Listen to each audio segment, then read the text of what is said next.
I'm Tony Vlahos, Chief Marketing Officer of ExecuNet. Hi, everyone. And today I'm speaking with Paul Berger. He is a 76-year-old retired general aviation pilot. Paul says that the FAA and the AOPA know how to reduce the nation's general aviation fatality rate, but they're not doing enough. Paul, how are you doing? Thanks for having me. Good to see you today. So what are we talking about, Paul? Well, we're talking about the fact that there have been a series of general aviation accidents that seem to repeat themselves year in and year out.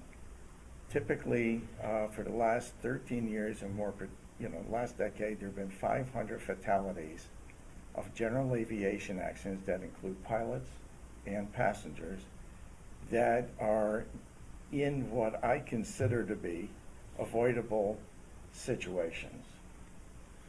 So tell me more. Are you suggesting, Paul, that there should never be a fatality? No, that would be too optimistic, but I think that it could and should be less than 500. Okay. So why aren't they doing enough? I know you know who I'm talking about. Right. A number of years ago, the National Transportation Safety Board, the NTSB, put the pressure on the FAST team, which is the FAA safety team, to come up with a solution to these accidents. And they did. They identified those accidents that continuously reoccur, and they put together a program, and they identified the causal factors, but the program, the Wings Pilot Proficiency Program, the acknowledged solution, has not been promoted. I want to talk about, let's call it something that is generally undiscussable, right, in the industry. Let's talk about the relationship between the FAA and the AOPA. Well, we have a little bit of a problem there. Let's start with the AOPA. The AOPA is the largest aviation organization in the country. It has nearly 400,000 aviators. Most, if not all, of their safety programs are Wings credited programs. And in addition to all of that, the FAA pays for the AOPA's, or the Air Safety Institute's, mailing, which goes to the aviators in different parts of the country where the seminars are being held, announcing the fact that the seminar is going to be held there and telling them what the subject is. But they cannot seem to find a common ground. The AOPA, in my view, has the ability and the knowledge of how to promote and make this program work. And I've tried desperately to have the FAA consider finding a way to transfer the program to, or outsource the program to, the AOPA. But the AOPA, on the other hand, wants a little bit more than the FAA is willing to offer. And the FAA claims in the past that it's not just the safety program that's part of the Wings program, there are other elements. Okay, maybe that's the case. But the reality is the AOPA, the Air Safety Institute, to the best of my knowledge, has never once written an article, written an editorial promoting the value of the Wings program, or even discussing the Wings program. Mm-hmm. So without editorial comment, not being forthcoming, and advertising and promotion stalled, we have a standoff. So let's talk about the solution. You have one. Tell me what that is. Well, I have some recommendations. Okay. I would like to think that they're the solutions, but if at the very least they're the starting ground to begin to make a difference and get some change, I think that we can move forward. There are several things that I propose. Among them are, first and foremost, to incentivize and to motivate participation in the Wings program. That's paramount. We've got to do that. And how we go about doing that recognizing sequester, recognizing the limitations of personnel, both within the AOPA and the FAA, with some minor changes, some just tweaking to encourage the pilot population to want to earn a wing or a wings credit is what we need to do. Here are some of the changes that I would like to have them propose, and I would like you to help me accomplish that. We'll talk about how you can help me in a short time. Okay. But the first thing is, the FAA should change the eligibility period.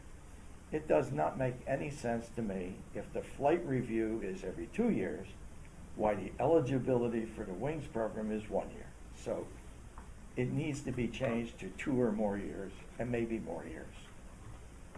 And the second is to promote the fact that earning a wings credit is owned for life, as one owns a college degree. And this, in fact, may want to be one of the FAA's best kept secrets, because, in fact, when Brian Neville, before he left the FAA, he, in fact, made that change. But no one knows about it. So that's a positive thing that has to be promoted. And the FAA should regularly promote the program via their SPANS program.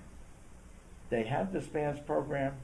We understand why they have it. We know they don't want to inundate the aviator with information overload, but to remind them of the wings program from time to time, or not remind them, it just is not the right thing. They need to do it through the SPANS program. Additionally, what's the quid pro quo? Well, if you earn a wings credit, you're identifying yourself as somebody who is interested in safety, and your insurance underwriter should know about that and be able to apply the maximum credits that would be available in their company to your renewal or your application for insurance. Let's let the underwriter have access to your wings credit information in the system through an authorization. Next thing is, we need to have the FAA create and distribute a wings handout piece.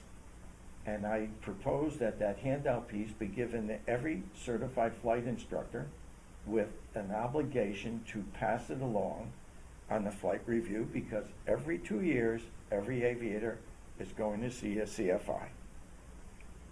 And we want to hold the CFI accountable.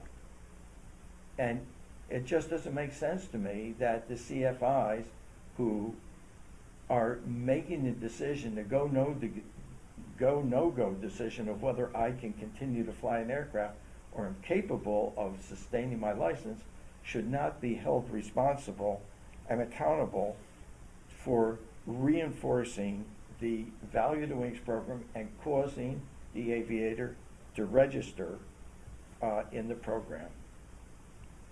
Just 2 other items. The FAA should mandate that all CFIs be held accountable to explain the wings certified pilot, why a wings certified pilot is a safer pilot, and the FAA should encourage flight instructors to give wings credits for a more comprehensive flight review. Everyone who's viewing our talk flies, for the most part. Everyone's got a family, and most of their children, spouses, people they know, friends they have, they fly. As you said, everyone's impacted by this. What final words do you have for the aviators in particular? What would you like them to take away from our talk today? I appreciate that question. First and foremost, this is not my fight. I'm only the conduit. This is our fight. I'm not an active aviator and haven't been for the last 15 years. The second thing is, I think that all aviators must take the responsibility to be as well informed as they can possibly be, for the obvious reasons. I believe that every aviator has a responsibility to earn wings credit and make that their #1 priority. There are 3 levels of wing Start with the basic, go to the advanced, go to the master's program. It will only benefit you. You will learn about things that may preclude you from starting the engine, or may prevent you from taking off, or may suggest to you, I don't want to continue this flight and return to safe ground. Safety, okay. Next, the aviators must accept the ownership and make our collective voice heard. I can't do this alone, and I can't do it without you. An aviator must acknowledge their responsibility to their passengers. We fly family, friends, and friends. So if there's an accident or an incident which results in a fatality or an injury, it's ours forever and ever and ever. We need to do everything we can to preclude this. Wonderful words of wisdom and advice from a trusted source. Thank you so much for your time today. Thank you, Tony.